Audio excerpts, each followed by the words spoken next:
kan member nula gadi isbara che kui kan long pui ne ma hey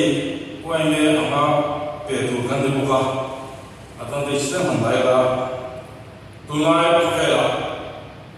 kan nula de kan sampa de khor in kal de mithilumen de ka mai ko tu kan le ro ti fo ba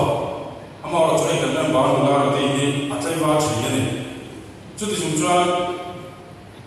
tất nhiên là chuyện gì à? Internetan achai chia kan ti ve lo kan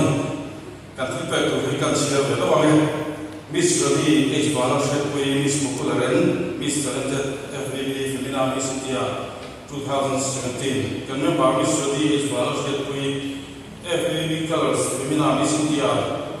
2017 kan na semi-final round thing chon tu branch by me chon kan long we kan chon ne cheri ithiam na ifina le ithina te kan dong le thiam ta hong se puri ni sak kan ha na che ya dal thiam no president le kan pa ya secretary tan ni kan sign